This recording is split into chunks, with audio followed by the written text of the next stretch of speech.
it takes two parts of the entity to make a great deal. Objections are just a roadblock. A lot of times there's what's called a reflex objection, and then other times there's real objections. Okay, I'm going to throw out a term, and I want you guys to have a pencil or a pen to write it down. And if you don't, you have your notes on your smart devices. My daughter reminds me all the time now, Dad, we have smart devices. You can just memo the thing or type it in or whatever. I said, okay, fine. Where's your notepad? She can't find it. But at the end of the day, a lot of the time when we go to our customers are not change ready. All right? We have to know they're not change ready. They're showing up to work, let's say it's the morning manager or the dealer that's got his routine, or the merchant, and he's got to open the deal, turn on the lights, make sure everything's stocked, make sure so-and-so shows up, everybody's punched in, because now state regulations, everybody that's getting paid by the hour has to be punched in and punched out. And so there's a daily routine that they're engaged in. And then whatever it is that they're selling or working in their vocation, they have to get that started and done for the day, right? And then here comes us without an appointment or with an appointment that's kind of lightly made by the call center. And we want to talk to you about this. So they're not change ready, all right? The way they're operating, they feel, is already at max efficiency. Some of the guys know they're not at max efficiency, but they're operating at what they believe to be max budget, which is actually worse than in max efficiency. Finding somebody that thinks he's all that and a bag of chips and showing him like he's not is not that tough. Finding somebody that knows he needs help but doesn't feel like he can afford to help is harder to overcome. So we wrote down some objections, and what I did is I reached out to our field force in Oklahoma, Arkansas, and Texas, and I said, hey guys, give me some of your objections that you run into that are tough to overcome. And I only want you to go back to the first 20 days, 30 days you were in the field. So there's some tough objections up there, okay? But I'm here to tell you that to me, they're mostly reflex objections. What's a reflex objection?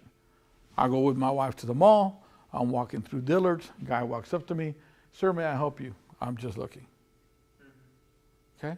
That's a reflex statement, right? Not a reflex objection, but it could be an objection to him. Oh man, this guy's just looking, I'm trying to sell something. How do I get him from just looking to, right? So, but we all say that. I'm just looking. Would you like some? No, it's okay. Starving to death. No, that's all right. It's just a reflex objection. All right? So we have to understand that our merchants are going to give us a reflex objection as well. Okay? So let's just dive in. That seems like a lot of money for the system. Why do I have to sign a 48-month lease at $195 a month? Can I have a trial period to test this product out?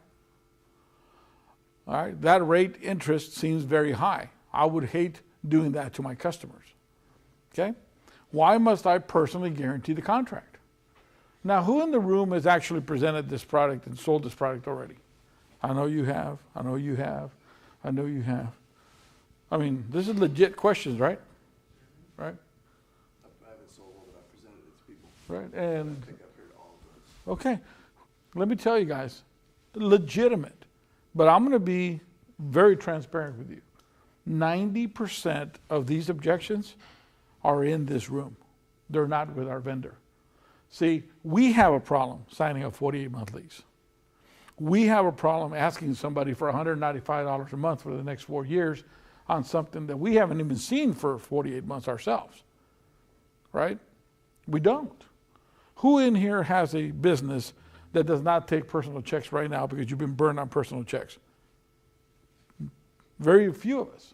How many of us in the room have a business that's struggling to make payroll every month, struggling to make our budget every month because we don't have the right finance tools in place? Okay? Maybe one or two of us out of 20. So what I'm saying is, these objections, why must I personally guarantee this? Okay? Now, if I was a merchant and I have a shop that doesn't belong to me, that means I did what? It's leased, right? So I'm leasing the property. If I have a $150,000 cooler for my products that need to be cooled. Do you think I wrote a $150,000 check when I started up my business on a shoestring, or did I lease it? Leased it, right. Now, I was a general manager at a car dealership, right? An operating system, like Reynolds & Reynolds, ADP, their management system online. It's $2,000 to $3,000 a month. Our phone system is $480 a month. I had a Canon copier. I even tried to buy it. It was $179 a month, right? And the guy said, listen, Mr. Forrest, if you buy it, you're going to have to write me a $9,000 check. And then when the printing goes out, you have to buy a new drum, a new ink, da-da-da-da-da. Here's your cost over your next 5. I said, okay, fine, I'll lease it. Okay, business owners understand leases. Business owners know that they can't lease something for a month or two to see if it works out. Okay, so these are not their objections. These are reflex objections saying, I don't see the value yet. I don't understand what you're trying to tell me that it'll do yet. Okay, why do I have to personally guarantee it? See, to me, that's the easiest one. Because when I'm talking to him, I say, well, Garrett, it's your business, right? You reap the lion's share of the net profit, and you bear the entire responsibility of the business failure if it fails, right? Okay. Do you still need to ask me why you have to personally guarantee it? Not really. It's your deal, right? Yeah. Okay. I just want to make sure. Now, there is a way around a personal guarantee. If you've taken some steps to form an LLC, and I'm going to go back this way, right? If you've taken the forms to form a corporation, and that corporation has filed taxes for 2 years, and both of those years show a profit on the tax statement, then we can do a corporate guarantee that requires not any personal guarantee. Does that make sense? Okay. So what did I do first in overcoming this objection? I cleared up the air of, was it really an objection? Okay. It's not. Now, if the dealer tells the general manager, hey, Mr. General Manager, that sounds great, knock yourself out, you guarantee it. I can see the general manager asking me, hey, Caesar, why do I need to guarantee it? But he might be a 1%, 5%, 10%, whatever percent owner in the business, right? Well, then that's a reason why. Okay? And then you go into the value stance. What is this going to do for you? What I want to do is I'm going to just give you my answer, my first answer to the objection. What I want to do, especially for you in the room that have had these objections, I want you to ask me. I want you to tell me, so that I can use real life example. I'm only going to use what I know. I'm only going to use what I've tried in the field. I'm only going to say what I believe to be true. The reason people tell me or ask me all the time, how did you say that? How do you know that? Why are you so passionate? Because I only say, write this down too. I personally, and I recommend you too, only say what you believe. If you do not believe it, do not say it. Because the right customer, an alpha male, an alpha woman, an omega, AKA business owner, will sniff through the presentation like nothing. They'll look at you, no, this guy's giving me a pitch. He doesn't even believe it himself. So say only what you believe. See, I believe we have the best product. Do we have the only product? No. There's other products that I tell the dealer, that's a great product. It has a space on your shelf. I'm not trying to replace it. I actually congratulate you for having that already. Let me show you the benefits of that product and my product together. Let me show you the benefits of what you've already started. Let me show you the advantages of taking that and combining it with mine and dominating that space. Okay? Why do I do that? Because I'm a subject matter expert. Everything that has to do with my business, I know. And if I don't know and somebody else knows and I hear it, I study it. And if I study it and it makes sense, I learn it. And if I learn it, I put it to practice. It's the way it is. People used to joke, hey man, if you're grabbing the stick and Caesar's grabbing the stick, you better let go because he's got the long end of it. Why? Because I did the research. If I had the short end of the stick, I let go. Why am I going to engage with somebody having the short end of the stick? I'm going to lose. I'm not a 6'2", 250, well, I'm 250 pounds, but I'm not 6'2". But I'm not that guy that just muscles somebody. So I have to reason my way into something. So I learned how to overcome objections. So why must I personally guarantee the contract, Mr. Customer? Because it's your business. You're going to bear the brunt of the reward. You have all the risk of loss. I'm trying to minimize that for you. But does that answer your question? Okay. What's another way around it? Corporate guarantee. How many years tax returns do you need for a corporate guarantee? 2, right? You weren't paying attention. 2 years. Do they need to show profit both years or just 1 year? 2. Both years, back to back. Okay, good. That rate seems very high, and I would hate doing that to my customer. I get it, Mr. Customer, because you're my customer, and I'd hate to charge you $600 for this product. It's only $195. So I'm not going to charge you $600. I'm only going to charge you $195. The product's worth a lot more. Okay? If I do a return on investment chart, you'll see how it's worth a lot more. But this is what market is. This is what market is on our product. It's $195 a month for 48 months. Right? This is the same thing with the rate. This is the same thing with the fee. It's market. These customers, we're not checking credit, we're not checking income, we're not checking employment. We're assuming, we're taking a calculated guess that the reason they're with us is there's something personally going on in their life where they don't want to be on the radar. They either don't want the inquiry, they don't have access to the traditional credit market, they're not in a position to just put out their cash. So they're asking us to advance them the money on a piece of paper, guarantee that they're going to pay us back without us taking any interest on the products they're buying, so we have no collateral, right? Okay. So is that a big exposure? If your friend came to you and said, hey, buddy, I need to borrow $3,000. I'm going to Vegas, and I think I got the magic combination for the roulette wheel. Loan me the money. Oh, by the way, and buy my plane ticket for me. How many of you guys would jump on and give them the money? Raise your hand. Okay, let's do it again. Raise your hand. It's a bad deal, right? Right, it's a bad deal. But what if you had the money and your friend came to you and said, hey, Bob, you know that property next behind my mom's house? It's been there. It was a sand lot when we were kids. Guess what? We can buy it. We go to the tax office right now. It's going to be in a tax sale, $2,000 to $3,000. And you believe them. Now, how many of you would jump with him to go buy that property? Then you know it's a safe bet. Okay, yeah, there you go. Right? So all we have to do is we have to show the customer how our deal is a safe bet. We're helping your customer. We're going to take a customer that doesn't have to get through the grinder. We're not going to go ahead and belittle them anymore, tell them they don't qualify, go get a cosigner, go get this, go get that, let me see your POI, go get your brother's ID. Just give me your check. As a matter of fact, Mark, if your check doesn't go through, our company has a no third party clause. Do you know what that means? Really? Very few people know that. All right. If you're buying, you're a finance guy at a store, right?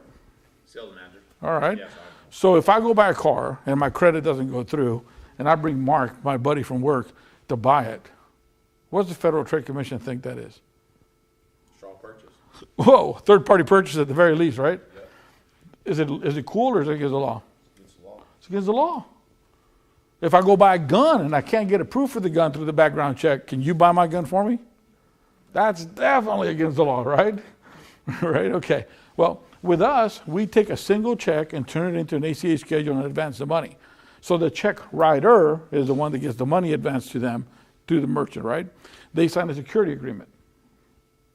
So if his check doesn't go through, but Garrett's willing to go ahead and be the check writer and get the money paid on his behalf, we're good with that.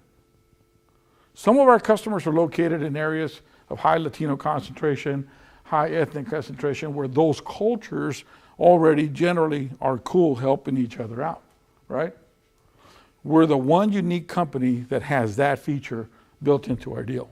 We don't consider that to be a straw purchase. That's the reason we have a security agreement. We really don't need it. The check is the vehicle that we need. The reason we have the security agreement is in case another person writes a check and then goes, well, hey, I just gave my nephew the check. No, you signed a security agreement saying you were going to pay, right? Can I have a trial period? All that means is you didn't build enough value. I don't believe it's good enough for me. So when I say, no, there is no trial period. I'm sorry. It's like going to a restaurant, right? If you don't like the meal, some restaurants will take it off your meal, but the reality is, You can't go buy a pair of shoes and use them for a couple months and take them back, right? Not a nice pair of shoes. And there is no test drive. Did your landlord give you a test drive? No. You got a pretty cool merchant system there. They give you a test drive for that? I noticed you got a $100,000 cooler back there. They give you a test drive for that?